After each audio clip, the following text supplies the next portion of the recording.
Everyone thinks that teens in our world today use alcohol, tobacco, or drugs to cope with everyday struggles. You may think they do.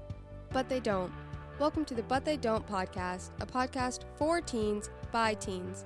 Join us as we cover substance use prevention, mental health, community conversations, and more.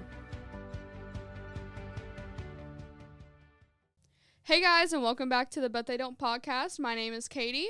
I'm Savadi. So Savadi, you are one of our new hosts, and we haven't had a chance to introduce you. So go ahead and tell us about yourself. I'm a freshman in high school. I swim a lot. I have 3 dogs and a cat. I do ROTC, and I'm in marching band. Oh, that's fun. Yeah. I'm not an ROTC person. It's a lot. They seem cool, though. They are. Some of them. Most of them are pretty cool. I mean, I know a couple good ones. Yeah, there's only a couple of them. Only a couple. Joking. If you're an ROTC, that was a joke. Okay, so we want to go ahead and just jump into our topic. So, if y'all didn't know, this month is Suicide Prevention Month. So we really wanted to reach out to you guys about suicide prevention and what you can do to help either yourself or someone who is struggling with suicidal thoughts and depression and stuff like that. So suicide prevention is a collection of efforts to reduce risk of suicide. Yeah. And if you feel like someone is struggling with that, you can always look up some stuff as well and also listen to us because we're hitting this topic. But there are efforts that can be made to reduce the risk of it. So what are some of those efforts that we can work with? Yeah, so how you can help someone is, this is huge, and I don't want to say some of y'all give up or some people give up, but whenever you hear, hey, I don't want to be here anymore, from one of your friends, just from someone in general, know that it is preventable. Sometimes they just could be in the wrong headspace, but if you know, like, it is preventable, that could help you get your mindset right whenever you go to talk to them. And, like, kind of that goes into watch what you say. Don't talk to them like they're a 2-year-old. Just kind of be nice to them. Like, be their friend. But don't sit there and treat them like a 5-year-old, if that makes sense. If anything, they'll push them away further if you start treating them differently than how you were. Yeah.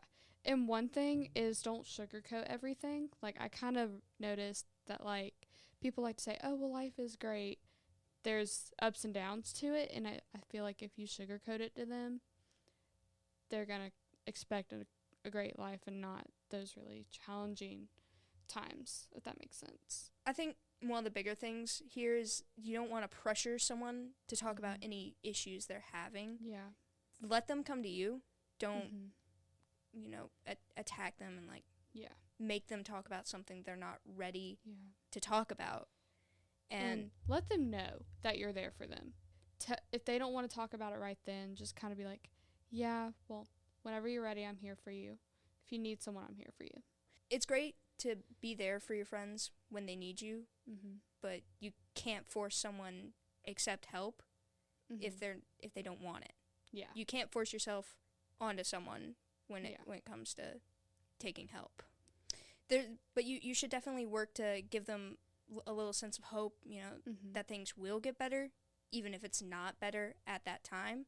One thing to always remember is that life isn't going to be sunshine and rainbows. You're going to have those extremely hard times. And no matter what, even if they're not going through something like this, but you know of a friend that is just going through a lot at that time, you should definitely still let them know that you're there for them, because a lot of stress, family problems, stuff like that can lead to suicidal thoughts. So, from psychiatry.org, they stated that as the second leading cause of death after accidents for people aged 10 to 34, suicide is a serious public health problem. And kind of like our blunt truth of the week, as of 2020 in the U.S., over 45,000 people died by suicide. It's terrible. It's absolutely terrible. And that's why we're here talking to you guys about this, so we can lower that number. As according to the CDC, there's an estimated 1.4 million adults who attempt suicide each year. Mm-hmm. That's terrible. Yeah, it's absolutely terrible. And also from that website that I mentioned earlier, they stated that men are more than 3 times more likely than women to take their lives. And firearms are the most common method of suicide, used in about half of all suicides. Yet suicide is preventable. Knowing the risk factors and recognizing the warning signs for suicide can help prevent it. So let's go into some of the risk factors. I think one of the bigger ones is previous suicide attempts. Mm-hmm. If you know of someone who has tried in the past, I'm not saying like stalk them and make sure they don't do it again, but definitely just kind of watch out for their moods, because one of them is mood disorders, and one of the warning signs was dramatic mood swings. So definitely like watch out for that kind of behavior. Also kind of look out for a history of like trauma or like abuse. Like it's a lot, and sometimes it can be so much that the grief kind of overcomes someone. And not even just like that, yeah, but also history of suicide in the family as well. Like us, Or you friends. know, yeah, just anyone that was extremely close to them, if there was a history of suicide or just something that dramatically happened that could hurt them and make them feel like this, definitely just watch out for that. Yeah, because it's definitely not just down to abuse and trauma. There are a lot of factors that can go into making someone feel to that point, which it's terrible anyone would feel that way. Reach out. And those are just like the huge things that you need to look for, and stuff changes through certain people. There are certain people out there that just can't, how do I explain it? Like, it's not from trauma or history of it or previous suicide attempts or disorders, stuff like that. It's just a feeling. Yeah, it's a feeling. It's just how people, just how they feel like people are treating them sometimes. And definitely don't make anyone feel bad about that. You know, you can't look at someone and say, you've had a great life, you shouldn't feel this way. Don't do that, because everyone's entitled to feel how they feel. Just be there for someone when they do feel that way. Yeah. And people, like, there are people who aren't outspoken about their past. So you don't want to sit there and say, hey, well, don't say that.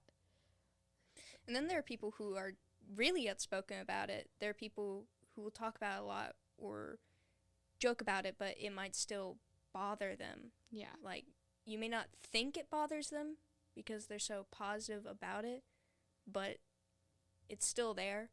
It still affects them. Just try and understand that. Yeah. And I know someone, she will sit there and joke about her trauma, but she told me that is how I cope with it. So people cope differently. So you don't want to sit there and start making fun of them for that, for making a joke out of their trauma. Just kind of go along with it. Don't push them into talking about it either. Like, that goes back to just letting them know you're there for them. Just letting them know that will help them in the long run. And when they do come to you, just sit there and talk to them and believe them, because that's another thing. People are like, oh, well, you're just faking it, when that's not true. Yeah. It's like people think that they're there, but somewhere in their head they're thinking they don't actually want to listen to me. They don't actually want to be there. Just reassure them. Tell them that you do want to be there. Yeah. You want to help.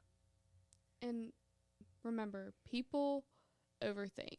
I overthink, and it's really bad. But there are some people, whenever they're sitting there talking to you, make sure they know that you're listening, because they can easily just sit there and say to themselves, like, they're not listening to me, so why should I keep talking? I can say with ease, I've definitely felt that way. It sucks, especially when you're talking to someone and all you can think is, this is a big mistake. Yeah. I'm going to regret this later. Some people will have an experience and they'll think continuously, I shouldn't have said that. I shouldn't have talked to them about this. And they'll internalize that and feel terrible. Mm-hmm. And it's terrible. So just be there while you can, when you can.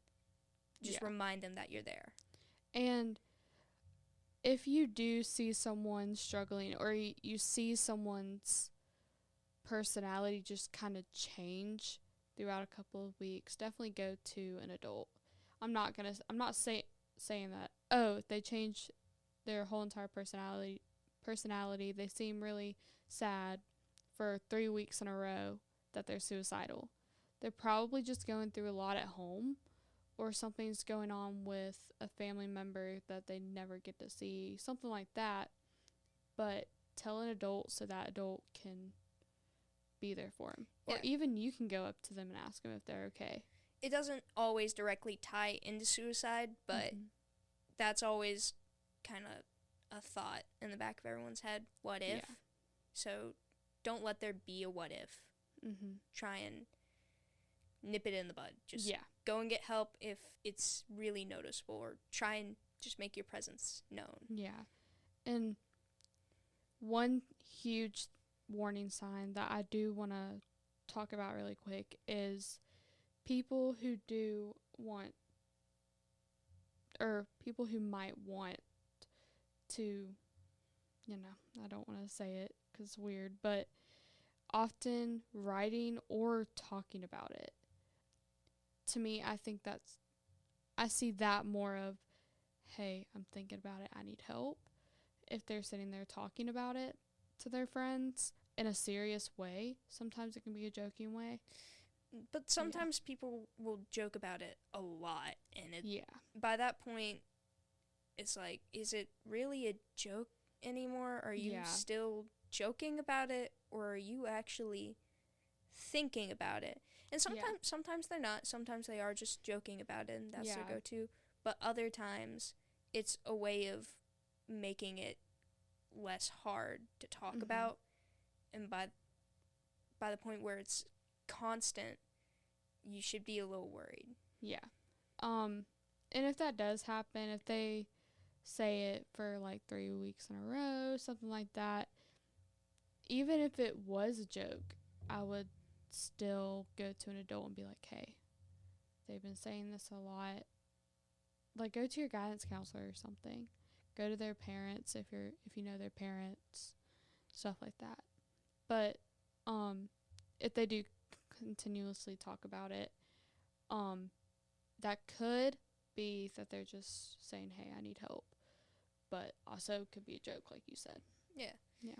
Either way, it is a hard, it's something hard to talk about. Mm-hmm. Yeah. Some people have a really hard time talking about how they're feeling. So, especially on matters like suicide, it's a really hard topic to touch on. Yeah. And I know for me, like, it is extremely hard for me to explain my feelings or talk about how I'm feeling. So, like, when I am going through, like, my moods where I just want to shut everyone out and not talk to people, like, I can't sit there and explain how I'm feeling. Yeah. So if they have trouble explaining how they're feeling, not saying that they're suicidal, because I never was, but that could also be a sign as well. Yeah. I know for me, I'm a very emotional person. I'm overly emotional at times, and my friends would say just the same, very emotional. But when I do feel bad, it's pretty easy to tell, and I know it is, but I like to pretend like I'm not feeling bad. Yeah. Because I don't want to. And a lot of times people don't want to feel bad, but it's completely normal. And when you bury those feelings, it can lead to such an intense buildup that one day you're just going to feel like you're breaking. Yeah. And once you hit that point, it's like it feels like you can't get past it. Yeah. And sometimes when you get so sad, you just feel like you can't move on. Yeah. But you can. Yeah, I know exactly, like, what you're talking about. Like, there are times where you put a fake face on, if that's like the right. Yeah, I think you know what I mean. Yeah, that's about the right term, I think. And just kind of act like you're okay and fake it till you make it. I think a lot of people live by that. Definitely. But for stuff like this, you can't fake it till you make it, depending on the situation. Yeah, and I know a lot of people definitely try to. You shouldn't have to pretend you're okay when you're not. Yeah. So, like, I'm not saying be sad all the time, but if you feel bad, kind of just let yourself feel bad. Don't feel guilty about it. Yeah. I know when people ask me, are you okay? When I look like I'm about to cry, I'm like, now I'm going to cry. But it's just knowing that someone's there definitely helped me get through stuff. Yeah. Or like when you get asked, are you okay? And you say, yeah, I'm fine. When you're obviously not fine. And you have like a tear rolling down your face. Like, I'm fine.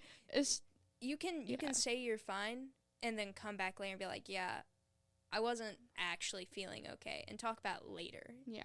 And everyone goes through that, oh yeah, I'm fine, and then 5 minutes later has a whole breakdown, and they go back to their friends like, I'm not fine. It happens. And if your friends don't understand that, then that's not cool.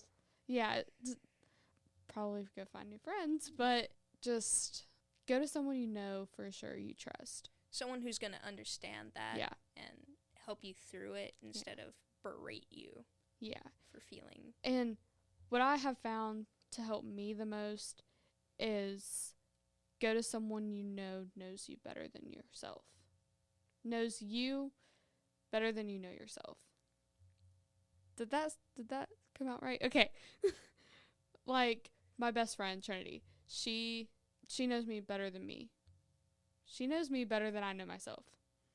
So I know if I was to ever just feel awful, I guess I would say. Yeah. I can go to her because she knows me so well that she knows what I need to help myself and what she can do to help me. Honestly, for me, it's kind of like people can tell, so there's no real hiding it. Yeah. But I usually feel better after I talk to someone or I laugh with someone. Laughing makes me feel worlds better. Yeah. Like, no matter how bad I'm feeling, if I can sit with someone or hug someone or laugh, I feel even a little bit better, and it'll make my day so much better. Just, it's pretty easy to make my day better, but it helps. Yeah, I mean, for sure. People definitely have different coping strategies for stuff. Like me going to someone that I know knows me better than I know myself, and they know exactly like what they need to do to help me feel better. And for you, you just need to laugh. But for someone else, they just need to cry for 3 hours straight, and then they're fine. Yeah, it is different for everyone. Like, someone could need like to take a nap. Yeah, that'll help them feel better. Good night's sleep. Like, we don't. Beauty rest does face wonders. That is true. A lot. Once you wake up, you're not gonna look pretty, but afterwards, but glowing. Just give it 5 minutes, you're fine. But it's hard. I don't know how to sit here and like tell y'all, hey, go do this and you're gonna feel better, because people are different. But if you do feel that way, go to your friends that you know you can trust. Go to your parents. Just go to an adult you know for sure that you can trust, and they won't judge you. I will say, if you are feeling bad, pick something natural to make you feel better. Don't turn to anything synthetic or anything that can do you harm, because there are a lot of things that can lead to worse problems than any situation. And one of the warning signs that was on the website was increased alcohol or drug misuse. or even a start of. Oh, yeah. Especially for high schoolers, if you know someone starting something or doing something that they shouldn't be doing, that's a problem. That is something you need to reach out immediately for.